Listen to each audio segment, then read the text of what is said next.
All right, all right, all right. Welcome in. It's your boy Matt Benz, and you are watching episode 11. Episode 11 of Benzy's Bit. Thanks for joining me. I appreciate it. As I do every week, I am going to break down some sports, which today's breakdown is going to feature the NBA's remaining teams and my power rankings of a top 10. It's also going to dip dive into Benzy's Buzz, which is just current events going on in sports today. And then we're also going to go into Benzy's Baller and Bonehead of the Week. And at the end, we'll get into Benzy's Bite, with just a quick Minnesota food review. Since I'm from the Midwest, I love my food, as you can tell. The beard, for my viewers, this beard eats a lot. It requires a lot of intake of calories, and that's what I give it. So once again, my name is Matt Benz. I am the host of Benzy's Bit. I am also the co-host of Twist, the Weekend Sports Talk, which is on RTF Sports Network, as well as this show. Twist will be live on Saturdays at 11 a.m. Central, so make sure you catch our live shows. And let's just dip right into it. So once again, Benzy's breakdown today is going to feature my top 10 NBA teams for the Orlando bubble. I will start with number 10. And at number 10, I have the Miami Heat.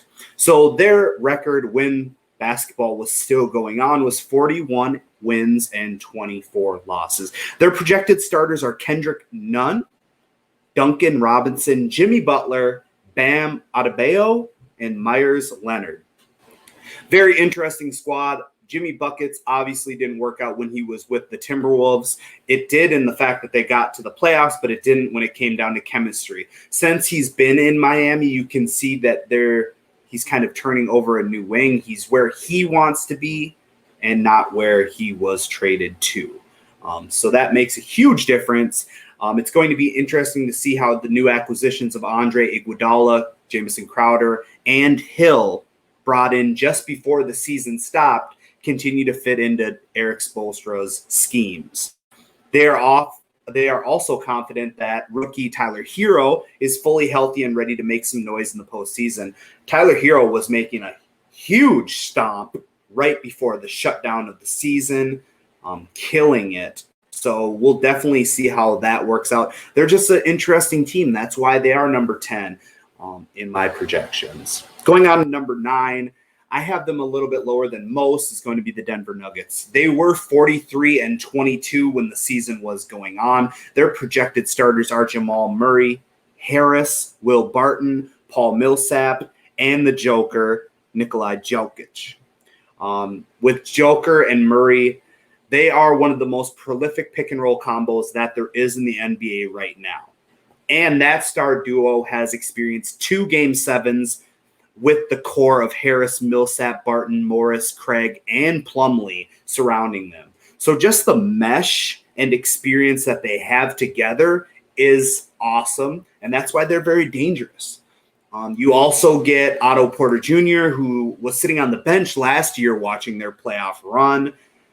That just adds the excitement to it. You got Bol, who created some early bubble buzz in the bubble with just how sporadic but impactful he can be in that short amount of time, whether it be blocks, rebounds, and things of that nature. So Nuggets at number 9. I have the Boston Celtics at number 8, with the projected starters of Kemba Walker, Jaylen Brown, Gordon Hayward, Jason Tatum, and Daniel Tice. They were 43 and 21 during the season, which is respectable. The big thing is to realize that before the season started, they were expected to take a step back when they lost Kyrie Irving and Al Horford in free agency last summer. But they replaced Irving with a Kemba Walker. And, that in of itself is tough because Kemba's on and off injuries. It's tough, right? It's a tough thing. But they did get a lot of production out of, Brown and Tatum. And then you got Hayward back, who seems to be looking more and more like the old Gordon Hayward, which is excellent. So I do have them at number 8. At number 7, I have the Philadelphia 76ers. An interesting year when it comes to, do you play Al Horford and Joel Embiid at the same time? Do you keep one of them on the bench? Which one of them do you keep on the bench when the other one's not playing? Because they're both dynamic players. Al Horford not as dynamic as Embiid, but a veteran that has earned a spot to be starting on the floor, especially with his defensive and rebounding durability, things of that nature. So I do have them at 7 just because they added on Josh Richardson before the year, Tobias Harris, Ben Simmons, Embiid, and then they got Shake Milton as their projected starters. So obviously not adding all those players prior to the season, but just seeing that talent on their roster, it'll be interesting. The one thing that worries me about them is depth. That's why they are at 7. At number 6, I have the Houston Rockets, 40-24 record during the season. Projected starters are going to be Russell Westbrook, previous MVP, Harden, previous MVP. Now, the new news with Eric Gordon, who was a projected starter, is that he's expected to miss 2 weeks with an ankle injury. That will hurt. You got PJ Tucker, an expected starter, and then you got Robert Covington, who I enjoyed when he was a Timberwolf, even though you could kind of see he was just kind of temporarily here, waiting to be traded because he is trade bait, and he does add that defensive scheme. That's the huge thing that they needed in the past that they didn't have. They didn't have anybody that could shut down a star player. I believe Robert Covington can do that. Now, the big question with the Houston Rockets is, can they play small ball? They don't have a big man down low. That is the huge thing. Can you take 2 MVPs and win games in the playoffs? I believe they can win games. Can they close out series? That's going to be the huge thing. Can Harden start off the way he started the season? He kind of cooled down, but Russ picked up that slack. So I definitely fear them as a threat, and that's why they're at number 6. At number 5, I have the Dallas Mavericks. They were 40-27 this season before the shutdown. They have Luka, Seth Curry, Tim Hardaway Jr., Finney Smith, and then the unicorn Porzingis.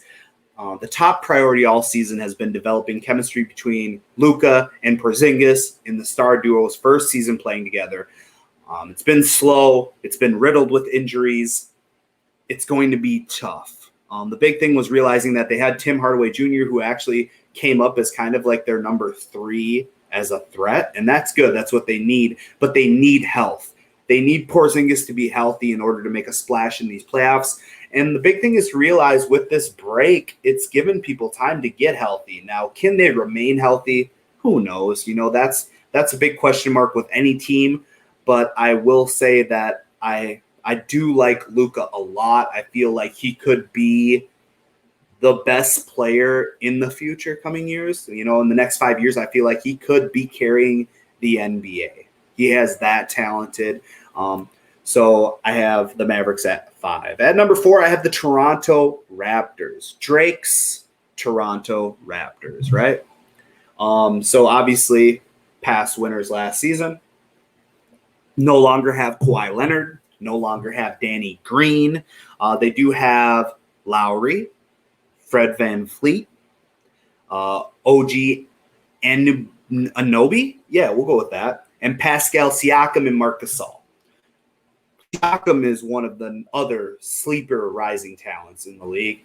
The big thing is just to realize that prior to the shutdown, Toronto was still on pace for 59 wins before the season was suspended. So that in of itself shows that they're still capable of holding their own against anyone in the league. They were also the first team to go down into the bubble in Florida simply because of the travel restrictions and things of that nature. They got the Canadian team down there early to quarantine longer than the other teams. So Toronto at number 4, very shaky. They're always shaky, man. I mean, without Kawhi, it's going to be very tough for them, but they're still a number 4 squad. At number 3, I have the Milwaukee Bucks. They were the best team in the NBA leading up to these bubble playoffs. They were 53-12. They have projected starters of Eric Bledsoe, Wesley Matthews, Middleton, Antetokounmpo, and Brook Lopez. They also have Dante DiVincenzo on the bench and projected to be rotated in with Marvin Williams and George Hill, and a bunch of others on the bench featuring Kyle Korver, Robin Lopez.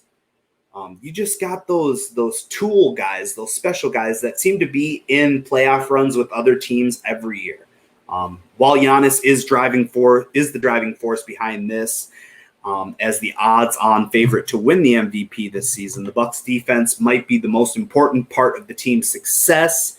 Bledsoe made the all-defensive team in 2019 while Brook Lopez patrolled the paint with a team-high 2.4 blocks per game, which tied for second in the league. The time off shouldn't affect the NBA's best Bucks in any way as long as players can stay healthy and as long as other players can pick up the slack when Antetokounmpo is triple teamed and all these other things, and they'll build the wall around the paint, and they're going to make Antetokounmpo either beat him from the outside or dish it to other people that can beat him, just like in all the other seasons that he's been in the playoffs. So just to realize that and to see, it's interesting. But with that record and with Giannis on the team, I definitely give him the third spot. At number 2, I have the LA Lakers. 49-12 record. They are expected to start Caldwell Pope, Danny Green, LeBron James, Anthony Davis, and JaVale McGee with a rotation of Caruso, Kuzma, and now J.R. Smith. They also have Dwight Howard, Dion Waiters, Markieff Morris, Quinn Cook. Just to see the depth that they have slowly built. Because if you remember prior to this season and even into last season, the depth was horseshit, right? This team had cap issues. They had all the headaches that you would think of bringing when you have that two-headed monster of James and Anthony Davis. So the restart has come with challenges for the Lakers, of course. Avery Bradley opted out of Orlando, and Rajon Rondo broke his thumb on the second day of practice. But as long as James and Davis are healthy, they have a chance to make a huge run and add a ring to the hands of LeBron James. At number 1, of course, I have another LA team, and that is the Clippers. They were 44-20 in the season. Projected starters of Patrick Beverley, Paul George, Kawhi Leonard, Marcus Morris, and Zubac. They have a rotation of Lou Williams, the strip club fanatic. They have Harrell and Reggie Jackson, who they picked up going in right before the offseason. Well, recently, this offseason. They also picked up Joakim Noah, and they just have such an interesting roster where it's going to be hard for me to see teams put up high points on this squad. You got Paul George and you got a Kawhi Leonard. Kawhi Leonard has shown that he can take control of games whenever he wants. And then you've got that other threat of Paul George, who also can take over games really whenever he wants.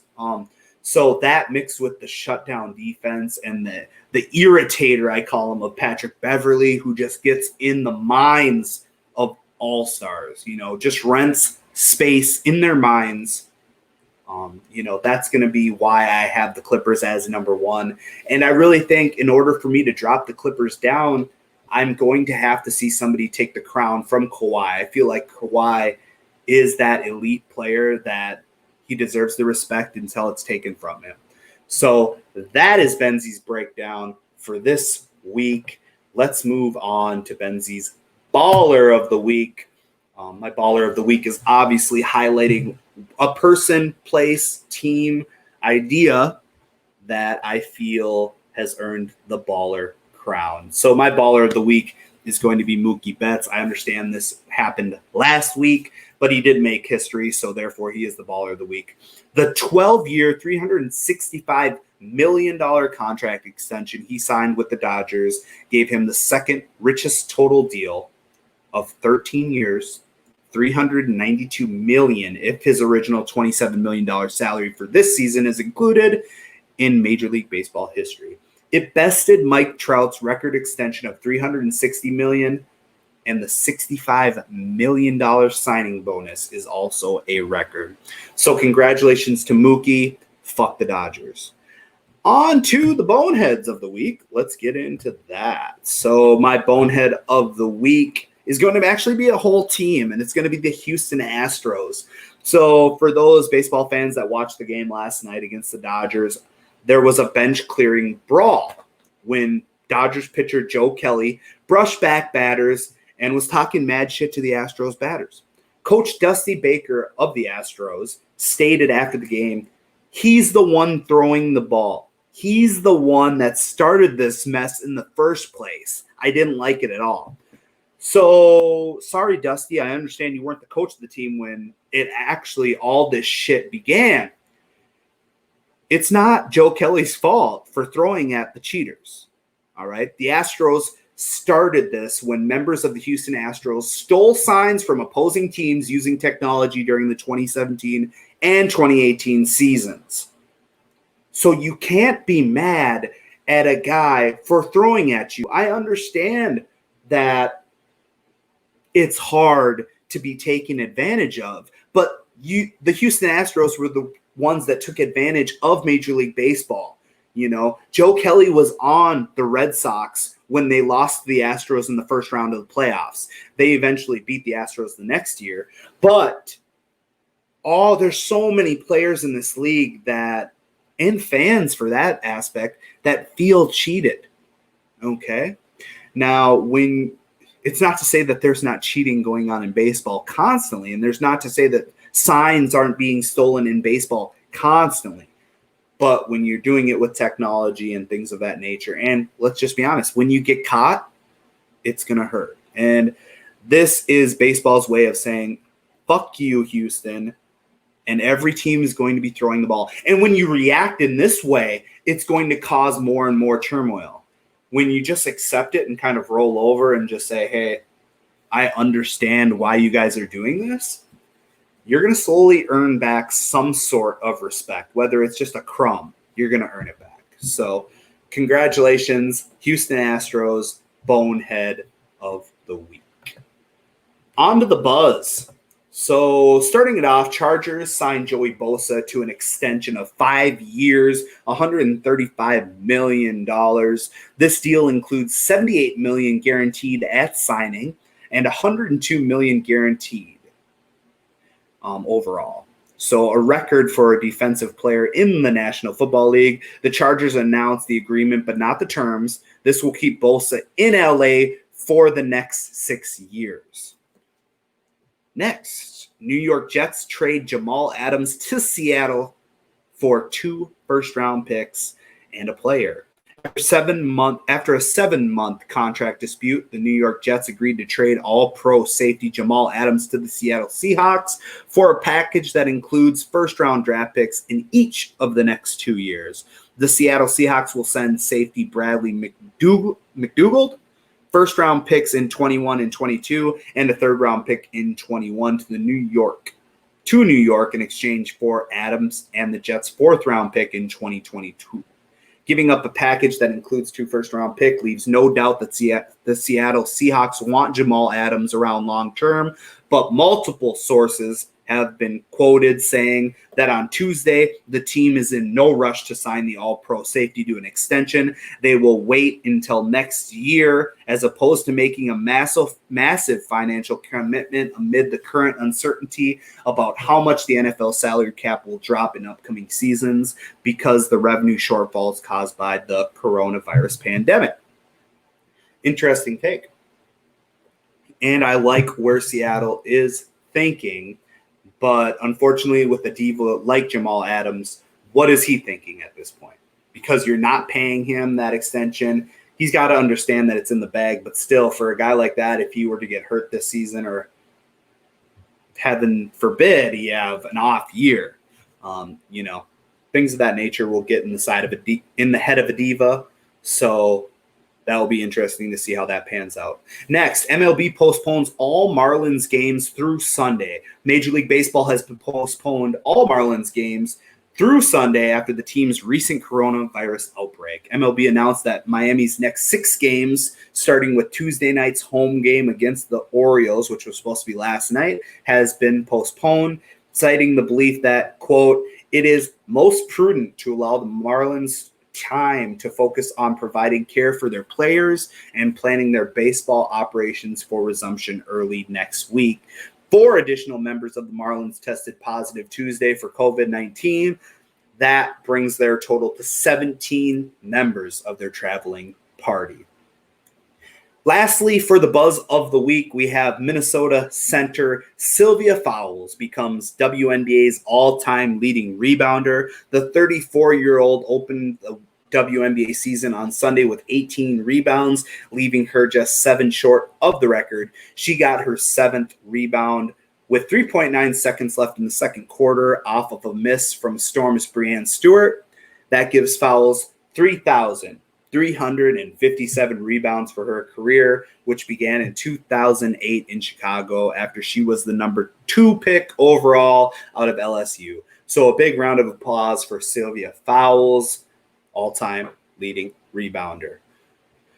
All right, last but not least, we will get into Benzy's Bite. Benzy's Bite, like I said, is just a quick food review for all of my Minnesota natives or people that are going to travel to this wonderful state. So my bite of the week is going to be Cindy's Kitchen, a little home diner, home cooking diner in Belle Plaine, Minnesota. I give them 4 stars. I mean, when it comes to walking in and just having that, like, your grandma's living or grandma's kitchen, basically you're walking in, sitting at an old school wood table, things of that nature. It literally smells like family in there, if that makes sense. Like if you're going to a holiday or things like that. So I got the eggs, bacon, things of that nature, and it was delicious. Highly recommend if you stop by there and just need a little taste of home. That's what I'll say for that. So that is the end of Benzy's Bite of the Week. Once again, I am Matt Benz. This is Benzy's Bit, episode number 11. You can listen to me on RTF Sports Network, as well as a bunch of amazing other podcasts. And you can follow me on Twitter at TwistBenz. You can also catch me on Twist, the Weekend Sports Talk. Our live show is Saturday at 11 a.m. Central. Make sure you have a good week. Stay safe and stay blessed. Thank you.